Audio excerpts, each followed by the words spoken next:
কবে ফিরবে নাকি ফিরবে না, মিঠো পদ্মার পারে দাঁড়িয়ে এত মধ্য বয়সী নারী এখনো রয়েছে হাতে দাঁড়িয়ে।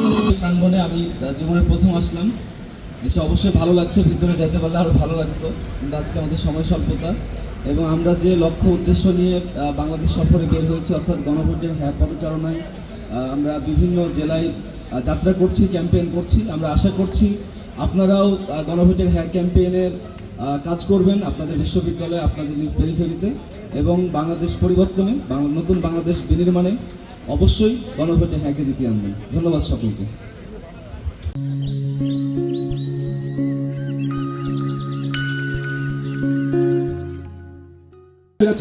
তো সেই স্বৈরাচারের চক্রান্ত, সেই চক্রান্ত আমরা পেছে দিব ইনশাল্লাহ।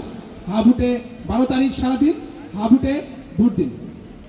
এখন হচ্ছে আমাদের সাংস্কৃতিক অনুষ্ঠান চলবে যথাযথ। আগামী 12 ফেব্রুয়ারি নির্বাচনের আগ পর্যন্ত আপনারা গণভোটে হ্যাঁ ভোটের পক্ষে সকল ছাত্রদের মধ্যে একটি জনমত তৈরি করুন, যাতে আগামী নির্বাচনে গণভোটে হ্যাঁ ভোট জয়যুক্ত হয়। আমি আপনাদের কাছে সেই আমানতটি রেখে যাচ্ছি। এবং এই ক্যাম্পাস শহীদদের রক্ত ছাড়াতো ক্যাম্পাস। আমরা জানি যে এই ক্যাম্পাসে এই জুলাই গণঅভ্যুত্থানের পরে একজন ছাত্র নিহত হয়েছে। আমরা সাজিদ আব্দুল্লাহর কথা জানি। আমি একই সঙ্গে জানি যে সাজিদ আব্দুল্লাহর হত্যার যে রহস্য, সেই রহস্য এখন উদ্ঘাটন হয়নি। একের পর এক রিপোর্টের তারিখ পেছাচ্ছে। সাজিদ আব্দুল্লাহ কীভাবে মারা গেলেন সেই বিষয়ে এখনও ধোঁয়াশা রয়ে গেছে। একজন ছাত্র, আমাদের একজন ভাই, তিনি মৃত্যুর যে রহস্য, সেই রহস্য খুব দ্রুত উদ্ঘাটন করতে হবে।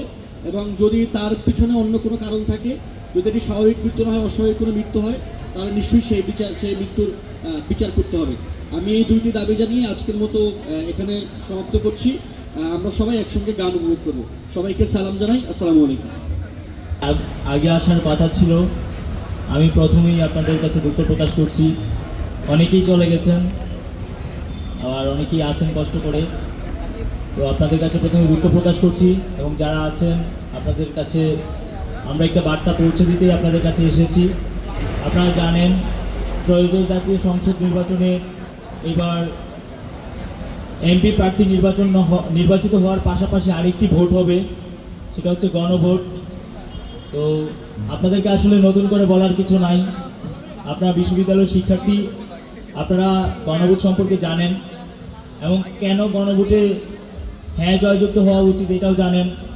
কিন্তু আপনারা যদি লক্ষ্য করেন, কিছু মানুষ, কিছু মহল উদ্দেশ্য প্রণোদিতভাবেই গণভোটের বিরুদ্ধে অবস্থান নিয়েছে, এবং একটি বিশেষ দল যারা অভ্যুত্থান পরবর্তী সময়ে, যেখানে বাংলাদেশের মানুষ পরিবর্তন চায়, বাংলাদেশের মানুষ নতুন কিছু চায়, তারা সেই ধারাবাহিকতায়, সেই আকাঙ্ক্ষাকে কেন্দ্র করেই অন্তর্বর্তীকালীন সরকার ঐক্যমত্য কমিশন গঠন করে এবং সেখানে বিভিন্ন সংস্কার প্রস্তাবনা করা হয়। কিন্তু সেই সংস্কার প্রস্তাবনাগুলোর মধ্যে স্পষ্টভাবে বিএনপি নোট অফ ডিসেন্ট দিয়ে সেই প্রক্রিয়াকে বাধাগ্রস্ত করেছে, এবং যার ফলে অন্তর্বর্তীকালীন সরকারকে আলাদা করে গণভোটের আয়োজন করতে হচ্ছে। তো আমরা বিশ্বাস করি বাংলাদেশের মানুষ পরিবর্তন চায়, বাংলাদেশের মানুষ সংস্কার চায়। তো সেই জায়গাটা থেকে আমাদের উচিত প্রত্যেকের এই নিজ দায়িত্বে আসলে গণভোটের প্রচারণাটা করা। এবং আমরা মনে করি যারা এই হীন প্রচেষ্টায় লিপ্ত হয়েছে তাদের এই প্রচেষ্টা ব্যর্থ হবে এবং বাংলাদেশের মানুষ জয়ী হবে, হ্যাঁ ভোট জয়যুক্ত হবে। সবাই ভালো থাকেন, সুস্থ থাকেন। সবার কাছে দোয়া চাই আমাদের জন্য, এবং আপনাদের জন্য দোয়া রইল। আর আমাদের এই যে মুক্তির লড়াই সংগ্রামের সাথে আমরা থাকবো, জুলাইয়ের মধ্যে আমরা ঐক্যবদ্ধ থাকতে চাই।